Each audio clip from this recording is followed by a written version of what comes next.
Hello बच्चों, मेरा नाम है अयूब। मैं आज आप लोगों को पढ़ाने वाला हूँ 9th क्लास की एनसीईआरटी बुक। चलिए, तो केमिस्ट्री की फर्स्ट चैप्टर है हमारे आसपास की पदार्थ, यानी हमारे आसपास की पदार्थ। यानी इस चैप्टर में हम लोग पढ़ने वाले हैं कि हम जो भी नज़र दौड़ाते हैं चारों तरफ, तो जो भी चीज़ दिखाई देता है तो वो क्या है, उसके बारे में हम लोग पढ़ने वाले हैं। जैसे हमारे हाथ में ये पेन है, पेन क्या है? पेन एक पदार्थ है, उसी के बारे में हम लोग आज इस चैप्टर में डिस्कस करने वाले हैं लोग। चलिए, तो शुरू करते हैं लोग आज का इस चैप्टर को। बहुत ही इंटरेस्टिंग वे में पढ़ते हैं लोग। चलिए, तो सबसे पहले जानेंगे लोग कि पदार्थ क्या होती है, पदार्थ किसको बोला जाता है। इस विश्व में प्रत्येक वस्तु जिस सामग्री से बनी होती है उसे वैज्ञानिक नाम पदार्थ बोला जाता है।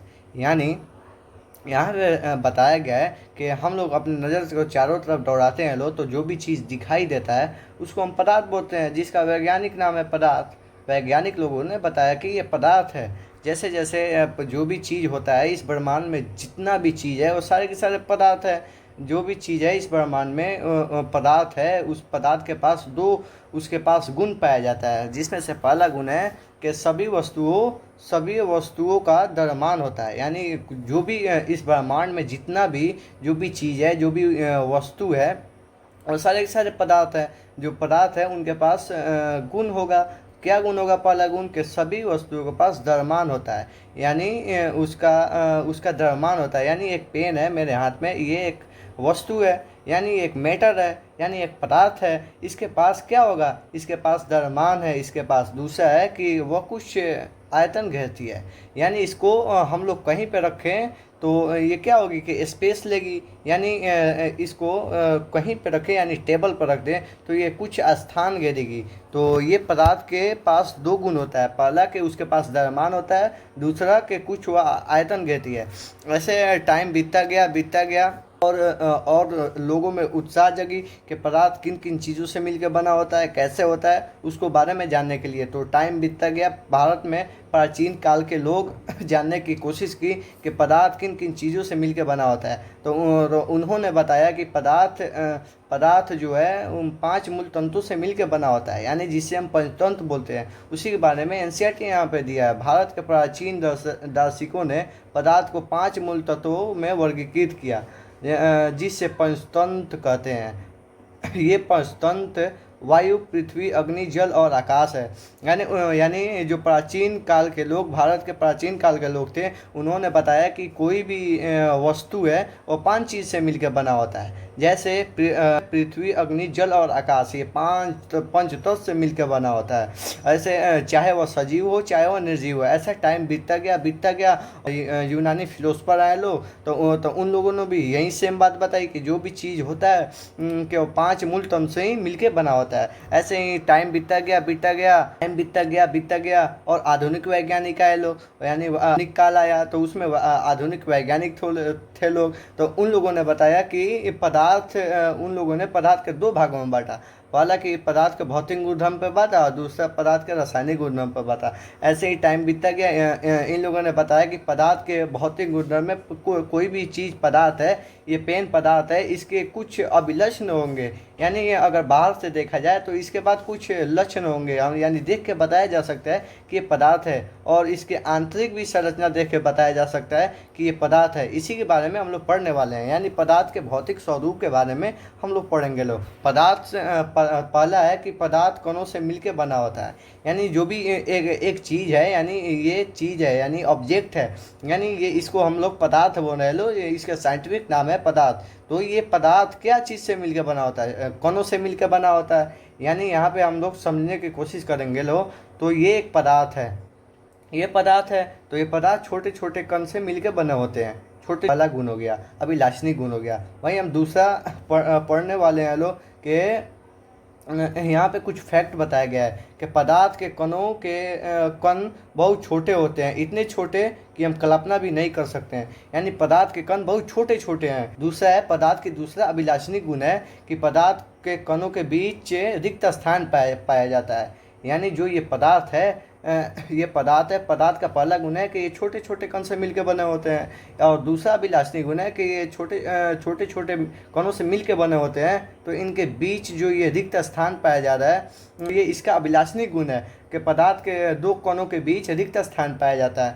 वहीं हम लोग तीसरा अभिलाषणी गुण पढ़ते हैं। इसका कुछ एग्जाम्पल दिया हुआ है। पदार्थ के कणों के बीच रिक्त स्थान पाया जाता है, इसका कुछ एग्जाम्पल दिया हुआ है। नमक, शर्करा, डेल्टा और प्रोटॉन कण के स्वरूप में पानी को विकसित किया जाता है। तो एक प्रकार चाय और कॉफ़ी और नींबू पानी बनाते हैं तो एक पदार्थ एक दूसरे के कणों को रिक्त समावेशित हो जाता है। यहाँ पे NCERT समझाने का कोशिश कर रहा है कि जो हम लोग चीनी और पानी का घोल बनाते हैं लोग, एक बीकर में चीनी लेते हैं लोग और दूसरा बीकर में पानी लेते हैं लोग, तो चीनी को पानी में हम लोग घोलते हैं लोग, तो क्या होता है ये चीनी पानी में आकर घुल जाता है। तो क्यों घुलता है? क्योंकि ये पानी H2O से मिलकर बना होता है, H2O से मिलकर बना होता है। इन H2O के अणुओं के बीच क्या होता है? रिक्त स्थान पाया जाता है। ये चीनी ये रिक्त स्थान में आकर समावेशित हो जाती है यानी मिल जाती है। इसी को यहाँ पे एग्जाम्पल में बताया गया है। और वह समावेशित नहीं होता। क्यों नहीं होता? जब यहाँ पे रिक्त स्थान नहीं पाया जाता तो समावेशित नहीं होता, चीनी पानी का घोल नहीं बनता। चीनी पानी का घोल इसलिए बनता है क्योंकि दो कणों के बीच क्या होता है? रिक्त स्थान पाया जाता है, यानी पानी के कणों के बीच रिक्त स्थान पाया जाता है। उसी को यहाँ पे समझाया गया है। तीसरा है कि पदार्थ के कण निरंतर गतिशील होते हैं, यानी पदार्थ के कण गतिशील होते हैं। जैसे यहाँ पे एग्जाम्पल, एक रूम है, ठीक है, एक कोना में हम लोग बैठे हैं लोग, ठीक है, एक कोना में हम लोग बैठे हैं लोग और दूसरा कोना में क्या, अगरबत्ती को बार दिया जाए तो अगरबत्ती को जलाते हैं तो इसका सुगंध क्या होता है? सुगंध तैरते तैरते यहाँ तक हमारे नासा तक आता है, यानी नासा से अंदर जाता है, यानी नाक से अंदर जाता है। तो क्या होता है, जो सुगंध और धुआं निकला वह तो यहाँ से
में मगर मिल के नहीं रह पाते। पदार्थ के कण यानी पदार्थ का कोई निश्चित आकार नहीं होता।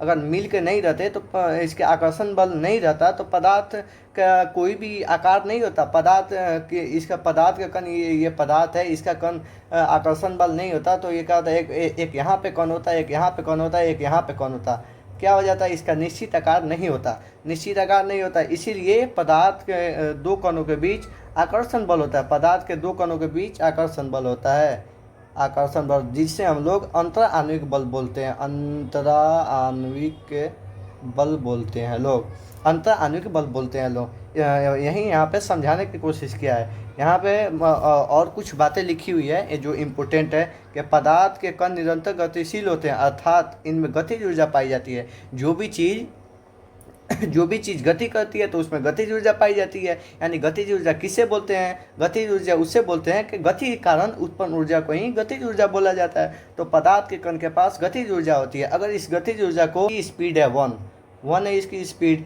अगर नीचे से हम लोग हीट दे दें तो इसकी गतिज ऊर्जा बढ़ जाएगी, एक से बढ़ के ज़्यादा हो जाएगी। यानी यहाँ पे यही लिखा हुआ है NCERT के तापमान बढ़ाने पर कणों की गति तेज हो जाती है। इसीलिए हम कह सकते हैं कि तापमान बढ़ाने पर कणों की गतिज ऊर्जा बढ़ जाती है।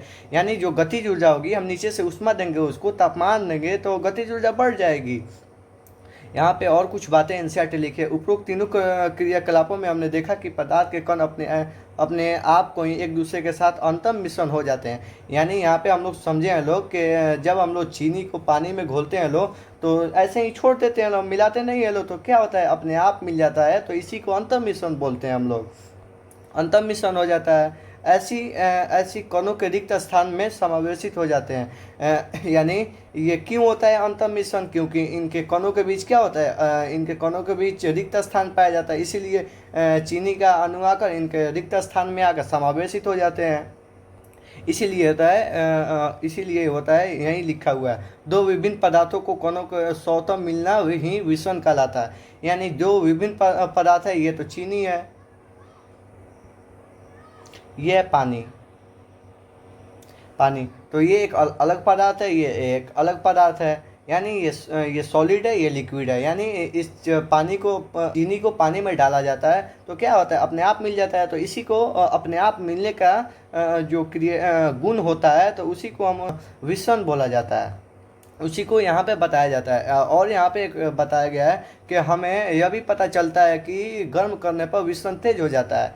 यानी इसको हम नीचे से हीट देंगे, तो नीचे से हीट देंगे तो ये क्या होगा, इसकी विषम तेज हो जाएगी। जो भी उसका मिलने का दर होगा वो तेज हो जाएगा। जैसे हम लोग देखते हैं कि खाना बनाते हैं लोग, जैसे पानी को चावल में डालते हैं लोग, तो क्या हो जाता है, वो मिश्रित हो जाता है, पानी चावल में मिश्रित हो जाता है, यानी मिल जाता है पानी। तो क्या बोलते हैं लोग कि खाना बनाने के लिए, जल्दी खाना बनाने के लिए नीचे से हीट देते हैं लोग, तो क्या हो जाता है, हीट के कारण विषम बढ़ जाता है। विषम बढ़ जाता है, चावल यानी पानी जाकर चावल में मिल जाता है, उसको नरम कर देता है और वो पक जाता है, तो हम लोग खाने के लिए तैयार हो जाते हैं। अगर उसको जल्दी पकाना होता है तो नीचे से ज़्यादा हीट देते हैं लोग। इसे वहीं यहाँ पे बात समझाया गया है। तो आज के वीडियो में इतना ही। अगर वीडियो अच्छा लगे तो लाइक एंड सब्सक्राइब कर दीजिएगा लोग। और नेक्स्ट वीडियो में बहुत ही अच्छा से ठोस क्या होता है, लिक्विड क्या होता है एंड गैस क्या होता है, सॉलिड, ठोस को ही सॉलिड बोला जाता है, क्या होता है, इसके बारे में हम लोग पढ़ने वाले हैं। तो वीडियो अच्छा लगा तो लाइक एंड सब्सक्राइब कीजिएगा। जय हिंद।